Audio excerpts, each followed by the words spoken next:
કચ્છ સાહિત્ય અકાદમી ગાંધીનગર અને કચ્છ સાહિત્ય મંડળ ભુજના સંયુક્ત ઉપક્રમે ભુજ ખાતે પૂર્વ સૂરી તેજ વિષય પર એક દિવસીય સેમિનારનું ભવ્ય આયોજન કરવામાં આવ્યું હતું। હોસ્પિટલ રોડ સ્થિત કેડીસીસી બેંકના સભાખંડમાં યોજાયેલા કાર્યક્રમમાં મોટી સંખ્યામાં સાહિત્ય પ્રેમીઓ અને કલમકારો ઉમટી પડ્યા હતા। કાર્યક્રમની શરૂઆત દીપ પ્રાગટ્ય દ્વારા કરવામાં આવી હતી। ત્યારબાદ ઉપસ્થિત મહાનુભાવોનું શાબ્દિક સ્વાગત કરવામાં આવ્યું હતું। કચ્છ સાહિત્ય મંડળના મંત્રી કૃષ્ણકાંત ભાટિયાએ વિગતો આપતા જણાવ્યું હતું કે આ સેમિનાર કચ્છના ખ્યાતનામ કવિ તેજપાલ ધારસી તેજના જીવન અને કવન પર કેન્દ્રિત છે। પૂર્વ સૂરી તેજ શીર્ષક હેઠળ યોજાયેલા આ સેમિનારમાં કવિ તેજની કવિતાઓ, તેમનો પક્ષી પ્રેમ અને આધ્યાત્મિક દર્શન જેવા વિવિધ પાસાઓ પર 5 જેટલા શોધપત્રો રજૂ કરવામાં આવ્યા હતા। આ કાર્યક્રમની વિશેષતા એ રહી હતી કે તેનું સંપૂર્ણ સંચાલન અને પત્રોનું વાંચન માતૃભાષા કચ્છીમાં કરવામાં આવ્યું હતું। આ કાર્યક્રમનો મુખ્ય ઉદ્દેશ્ય કચ્છી ભાષા અને સાહિત્યનો વ્યાપ વધારવાનો તેમજ નવી પેઢીને પ્રાદેશિક સાહિત્યના વારસાથી અવગત કરવાનો છે। કચ્છી સાહિત્ય મંડળના પ્રમુખ લાલજી મેવાડા સ્વપ્નએ પ્રાસંગિક ઉદ્બોધન આપતા કચ્છી ભાષા અને સાહિત્યના જતનની જરૂરિયાત પર ભાર મૂક્યો હતો। આ કાર્યક્રમમાં કચ્છ સાહિત્ય મંડળના મંત્રી કૃષ્ણકાંત ભાટિયા, મોહનલાલ જોશી, ઝવેરીલાલ સોનેજી, શંકરભાઈ સચ્ચદે, રસિકભાઈ મકવાણા વગેરે હાજર રહ્યા હતા। કચ્છી સાહિત્ય અકાદમી ગાંધીનગર અને કચ્છી સાહિત્ય મંડળ દ્વારા આયોજિત આજનો એક દિવસીય સેમિનાર જે કચ્છના એક એવા કવિ ઉપર છે કે જે કવિએ પોતાની કલમ દ્વારા, પોતાની વાણી દ્વારા, પોતાના શબ્દો દ્વારા કેટલાને ઘેલું લગાડ્યું છે। એવા અમારા કચ્છી કવિ તેજપાલ ધારસી તેજ, એટલે આ સેમિનારને અમે નામ આપ્યું છે પૂર્વ શૂરી તેજ। તો એના જીવન અને કવન વિશે, એના પક્ષીઓના પ્રેમ વિશે, એની કવિતાઓમાં જે આધ્યાત્મના જે કાંઈ દર્શન થાય છે એના વિશે જુદા જુદા વિષયો જે અમે આપ્યા છે એના ઉપર પ્રથમ સત્રમાં અને બીજા સત્રમાં એમ કુલ 5 પેપરનું વાંચન થવાનું છે। અને એ 5 પેપરનું જે વાંચન છે એ વાંચન દ્વારા કવિ તેજની કવિતાઓમાં જે જુદા જુદા ભાવ પ્રગટ થાય છે, કવિ તેજની કવિતાની અંદર જે જુદું જુદું સૌંદર્ય પ્રગટ થાય છે, કવિ તેજની કવિતામાં જે જુદી જુદી વાત પ્રગટ થાય છે એનું પ્રતિબિંબ પડવાનું છે। અને કચ્છી સાહિત્ય મંડળ નો હંમેશા એ પ્રયાસ છે, અને આજનો આખો આ અમારો જે સેમિનાર છે કચ્છીમાં છે। બધા જ પેપર જે વાચકો છે કચ્છીમાં જ બોલે છે, સંચાલન કચ્છીમાં છે। તો કચ્છી સાहित्य मंडल नो हमेशा एक एवो प्रयास रह्यो छे कि हमारी जे माँ बोली, असांजी जेको माँ बोली कच्छी है, ई कच्छी जो जग में जस थी है, जग में नंढे में नंढे माण्हू सुधी इनजो जेको प्रभाव है, इनजो जेको भाव है, इनजो जेको स्पर्श है ई पुजे, एना माटेना अमारा आ कच्छी साहित्य मंडल छे एना हमेशा प्रयासो होय छे। अने अमे जुदा जुदा अमारा कच्छी भाषाना तज्ञो छे एना अमे सेमिनार करता होईए छीए। तो ए रीते आजनो आ जे सेमिनार छे ए अमारा माटे तो अत्यंत उपयोगी छे, पण हूँ आपना माध्यमथी एटલું ચોક્કસ કહીશ કે તેજને જે ચાહનારા લોકો છે એ લોકો માટે પણ બહુ ઉપયોગી છે। અને આમાં તેજનું ગૌરવ તો છે જ, પણ અમારું ગૌરવ, કચ્છી સાહિત્ય મંડળનું ગૌરવ આ સેમિનાર અમે જે આજે રાખ્યો છે એનામાં અમારા કચ્છી સાહિત્ય મંડળનો પણ ગૌરવ વધ્યો છે। અને હંમેશા કચ્છી સાહિત્ય મંડળની એવી પ્રવૃત્તિઓ રહેશે કે કચ્છી બોલી છે, કચ્છી માં બોલી છે, કચ્છી અમારી માતૃભાષા છે, બસ એના ડંકા આખા જગતમાં વાગે એવા પ્રયાસ કરવા એ અમારું જે પ્રથમ છે એ અમારી પ્રથમ સંકલ્પના છે અને અમારી પ્રથમ ફરજ છે।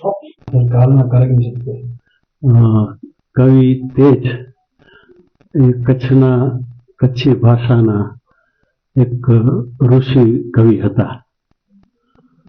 એમના સર્જનમાં આપણે પશુ પક્ષી અને પ્રકૃતિ તરફનો પ્રેમ જોઈ શકીએ છીએ।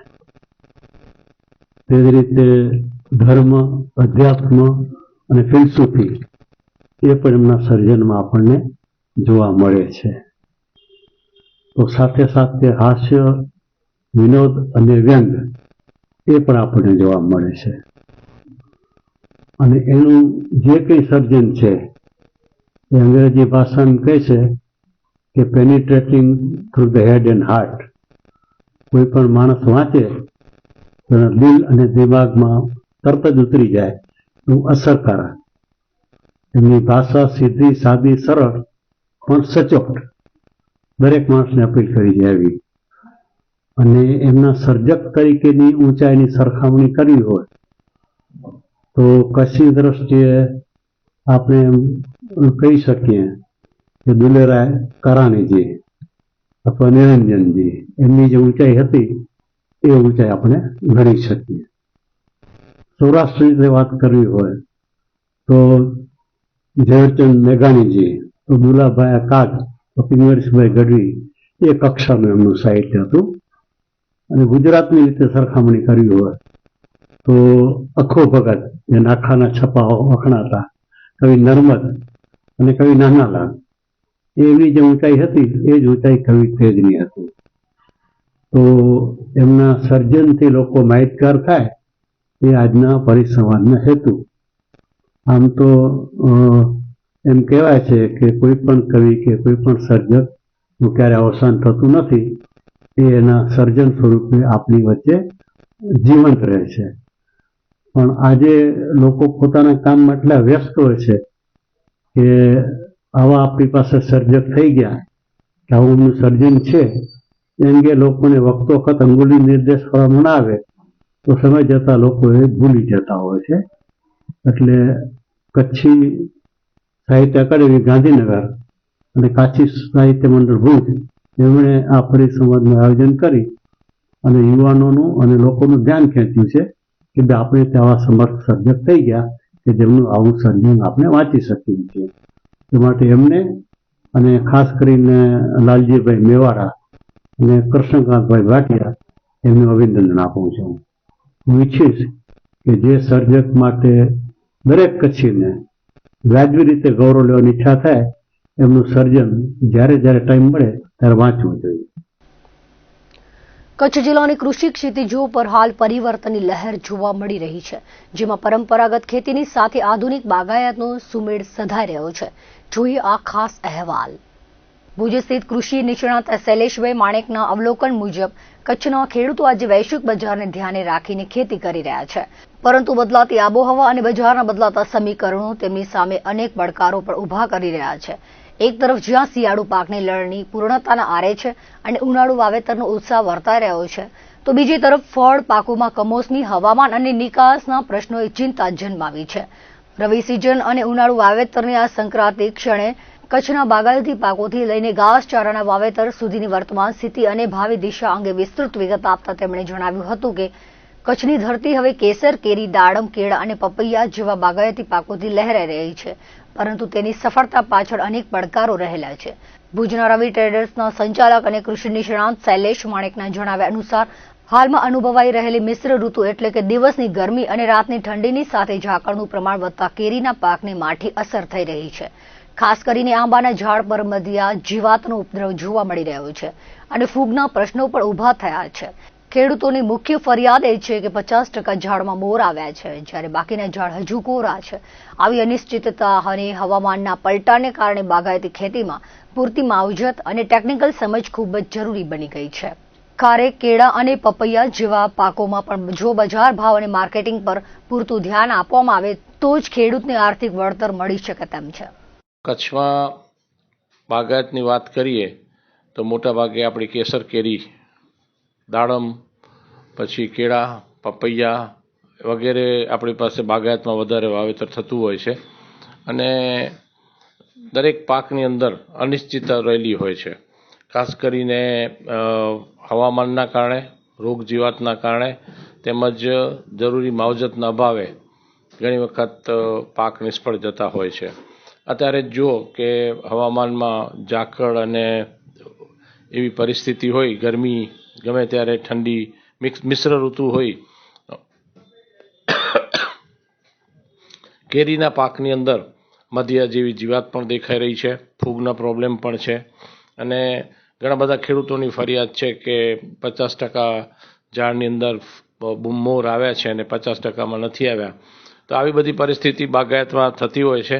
દાડમ તો એક રીતે જોખમી વાવેતર જ ગણી શકાય, પણ ઘણા બધા મિત્રો એમાં સફળ પણ થતા હોય છે અને યોગ્ય માવજત કરવામાં આવે તો કેળા, પપૈયા વગેરે પાકો પણ સારું વળતર આપતા હોય છે.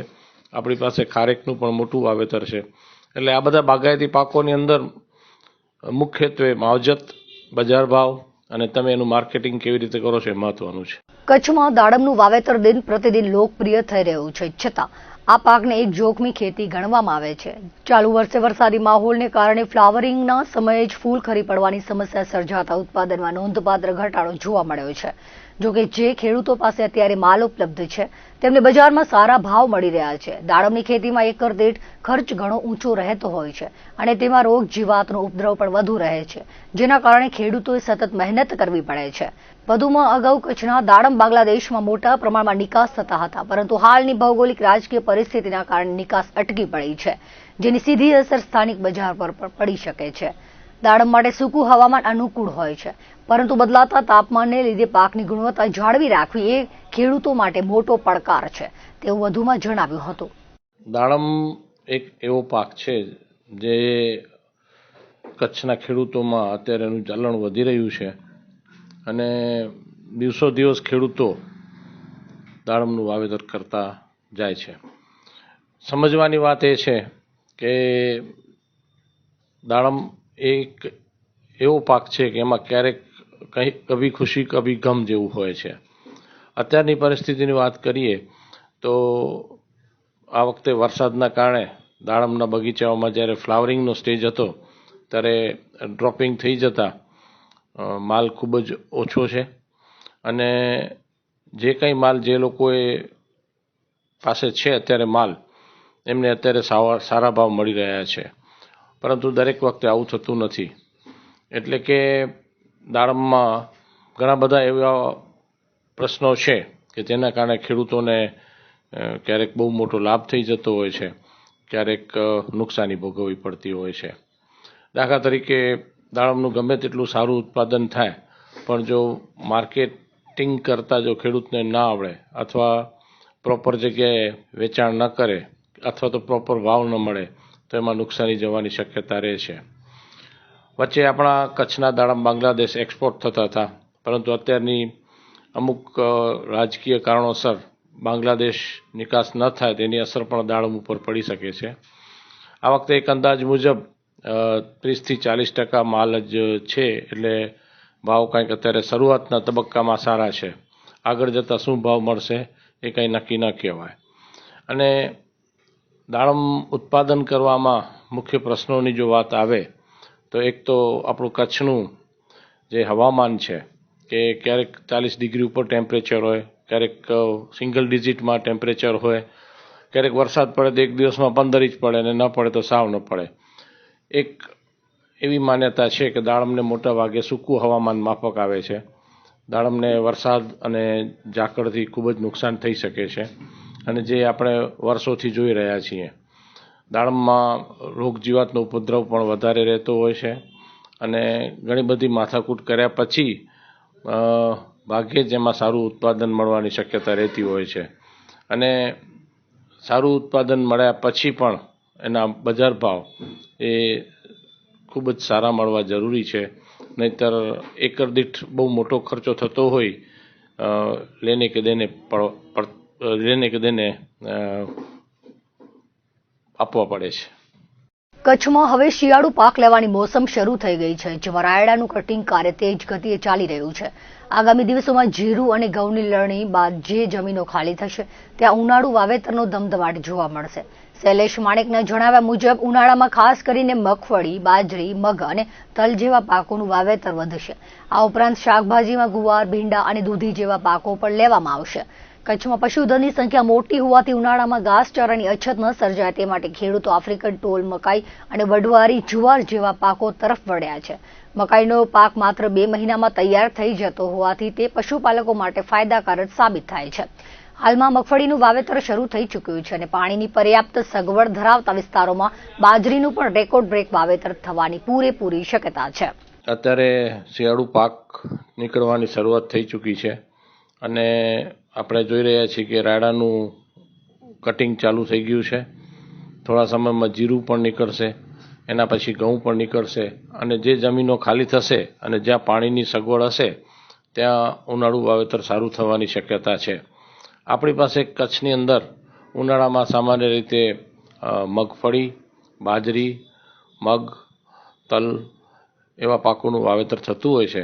જ્યારે શાકભાજીમાં પણ ગુવાર, ભીંડા, દૂધી, ગીસોડી કે ચોળી જેવા પાકોનું વાવેતર થતું હોય છે. એનાથી વધારે જોવા જઈએ તો કચ્છમાં પશુધનનું પ્રમાણ મોટું હોય, ઘાસચારાના પાકોનું વાવેતર પણ ઉનાળામાં મોટું થતું હોય છે. એમાં ખાસ કરીને મકાઈ, આફ્રિકન ટોલ જે 2 મહિનામાં પાકી જતી હોય, ખેડૂતને સારો ફાયદો આપે છે. વાઢવાળી જુવાર હોય જેના 3 થી 4 વાઢ આવતા હોય, ઓછી મહેનતે એમાં પણ સારું ઉત્પાદન મળે છે. અને ઘણા બધા ખેડૂત મિત્રો રંજકા બાજરી અને વાગડમાં કહેવાય છે એવો મહુડો એટલે કે ચારા માટેનો જે બિયારણ આવે છે એનું વાવેતર કરતા હોય છે. એટલે જો પાણીની સગવડ સારી હશે અને જેમ જેમ જમીનો ખાલી થશે તેમ ઉનાળુમાં વિવિધ પાકોનું વાવેતર થશે. મગફળીનું વાવેતર ઓલરેડી ચાલુ થઈ ગયું છે. એવી જ રીતે બાજરીનું વાવેતર પણ ખૂબ જ સારું થવાની કચ્છમાં શક્યતા અત્યારે દેખાઈ રહી છે. ગાંધીધામ સંકુલમાં નશાનો કારોબાર ધમધમે છે. કડક કાર્યવાહી કરવાની જવાબદારી પૂર્વ કચ્છના એસપીની છે. અગાઉ પણ કોંગ્રેસ દ્વારા આવેદનપત્ર અપાયેલા છે, છતાં આજ દિન સુધી યોગ્ય કાર્યવાહી કરવામાં આવી નથી. 2 દિવસ અગાઉ નશાના કારણે સમાજના આશાસ્પદ 2 યુવાનોનું દુઃખદ અવસાન થયું છે. ત્યારે નશાનું વેચાણ કરનારા તત્વો વિરુદ્ધ પોલીસ ધાક બેસાડતી કાર્યવાહી કરે તેવી માંગ ગુજરાતી યુવા કોંગ્રેસના ઉપપ્રમુખ નીતિશ લાલણે કરી છે. 2 દિવસ અગાઉ સમાજના આશાસ્પદ 2 યુવાનોનું અકસ્માતમાં દુઃખદ અવસાન થયું છે. એ અતિ દુઃખદ ઘટના છે, જેનું મુખ્ય કારણ છે ગાંધીધામ સંકુલમાં દારૂના અને ડ્રગ્સના ધમધમતા હાથોડાઓ, જેમના વિરુદ્ધ કડક કાર્યવાહી કરવાની જવાબદારી પૂર્વ કચ્છ એસપી શ્રીની છે. પરંતુ તેઓ યોગ શિબિર, વૃક્ષારોપણ, સાયક્લોથોન, મેરેથોન અને બ્લડ ડોનેશન જેવા કાર્યોમાં વ્યસ્ત છે. તો એસપી સાહેબ, આપનું મુખ્ય કાર્ય છે કાયદો વ્યવસ્થા. સામાજિક કાર્ય એનજીઓ પર છોડી દો અને આ યુવાનોને આ નશાની લતમાંથી બચાવો એવી આપને વિનંતી કરું છું. અગાઉ પણ મેં અને મહિલા કોંગ્રેસે આપના કચેરી મધ્યે આવેદનપત્ર આપેલ છે, છતાં આજ દિન સુધી પોલીસ દ્વારા કોઈ એવી ધાક બેસાડતી કાર્યવાહી કરવામાં આવેલ નથી. અને જ્યાં જ્યાં કાર્યવાહી થઈ છે ત્યાં દારૂનું સેવન કરેલા લોકો ઉપર કાર્યવાહી પોલીસ કરે છે, પણ જે નશાનું વેચાણ કરી રહ્યા છે અસામાજિક તત્વો વિરુદ્ધ પોલીસની કાર્યવાહી નથી થતી. એવા પણ ઘણા બધા બનાવો સામે આવેલા છે. એટલે મારી આપને વિનંતી છે કે નાના મધ્યમ વર્ગના ગરીબ લોકોને કે રાહદારીઓ, નિર્દોષ લોકોને હેરાન કરવા કરતા પણ આપ અસામાજિક તત્વો વિરુદ્ધ ધાક બેસાડતી કાર્યવાહી કરશો એવી હું આપશ્રીને વિનંતી કરું છું.